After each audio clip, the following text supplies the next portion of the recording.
I told the people this morning at the prayer service, after all, this building is named after a chair. It's good to have you here tonight, and I'm very grateful for you taking the time to be here. I'm sure that you have many obligations with your family, your workplace, your parishes, your communities, all those that you serve as deacons and your wives, as well as lay ecclesial ministers. It's important for me to take this first full day as your Archbishop to meet with you, as I did with the religious sisters and those who are involved in lay movements, to take good time in prayer, to greet you, to offer my support, to thank you for what you do. You are an important and vital part of the life of this local church. And I just want to bring 3 points to your attention this evening. The first is something that I always remembered as director of a seminary. Whenever I signed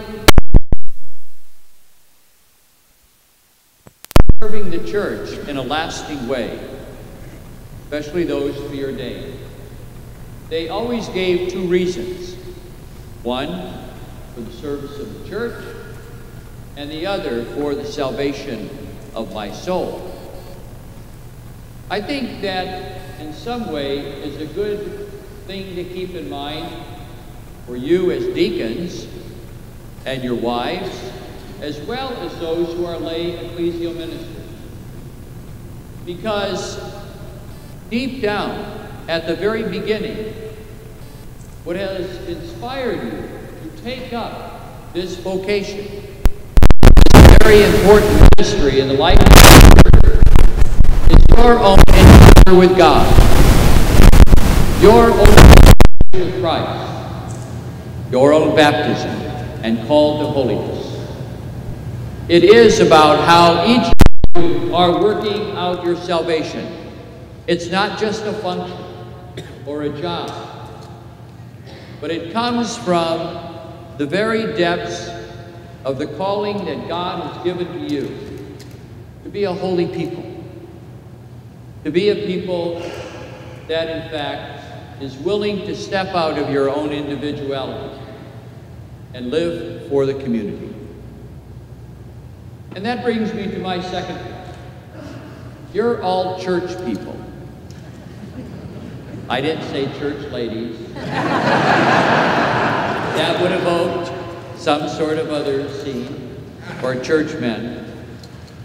But you who are lay ecclesial ministers identify with the church, and you who are deacons identify in a special way with the bishop.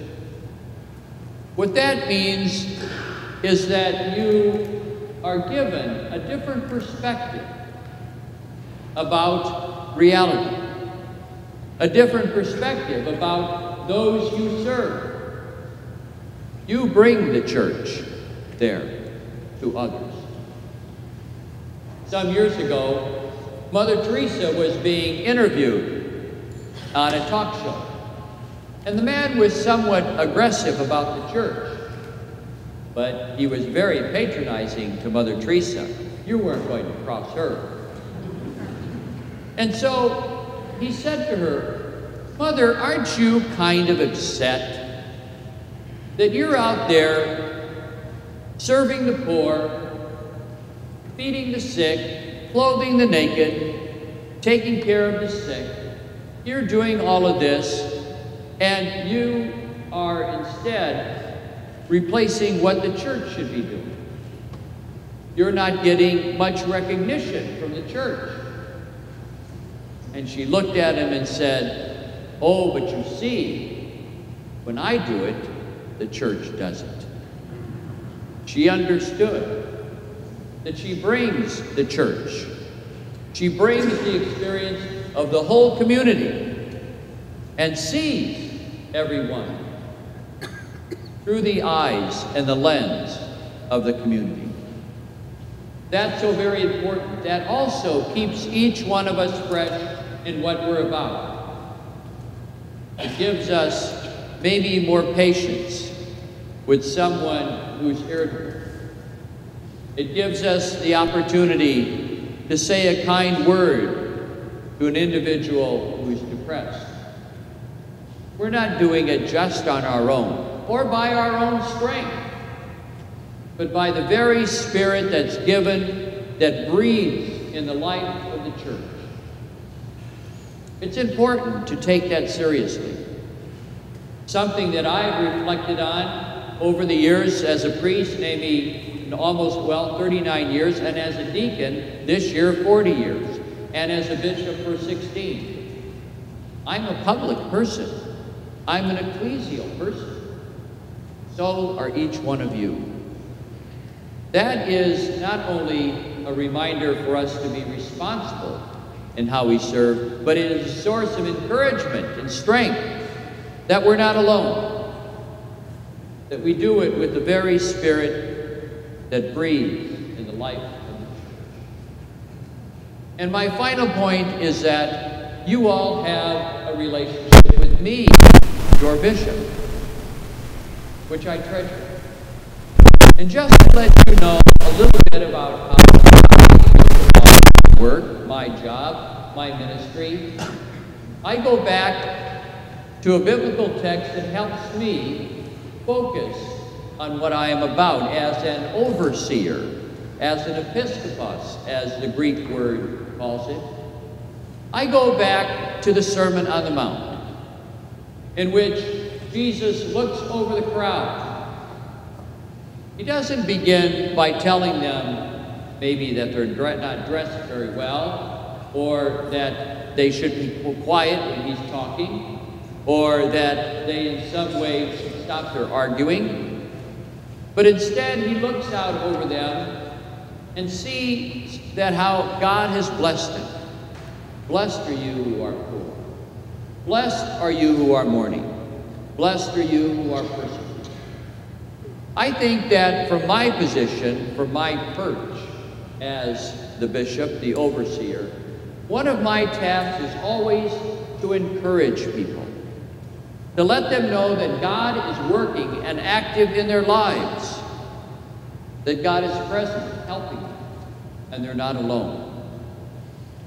That, I think, is something that I would ask you to share with me, to be a real source of encouragement, to let people know in their sufferings, in their heartaches, the people that you visit in prisons and hospitals, those that you serve in your parish who are mourning the loss of loved ones, children that you teach, whatever ministry that you do as deacons, as deacon couples, as lay ecclesial ministers, to always realize that your bishop wants you to look at other people and tell them how blessed they are, how God is working in their lives.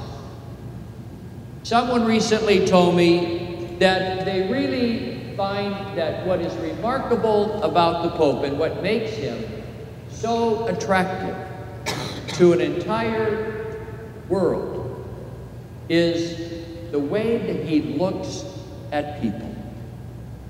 He doesn't look at them, first of all, of whether they're a sinner or a saint, whether they're orthodox or unorthodox, whatever it is. He looks at them as God does, and he calls the best out of them.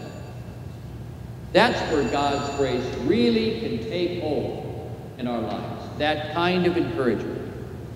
And I would just ask you to join me in that kind of ministry so that people can take the next step in their life, especially when they're easily discouraged, or maybe they've even given up on the church or in their faith and their God. Chesterton told us many years ago, the most diabolical of all temptations is discouragement. Let's never be a source of discouragement for people, of condemnation, of telling them that they're excluded. But reach out to them. And like Jesus on that mountain, tell them how blessed they are.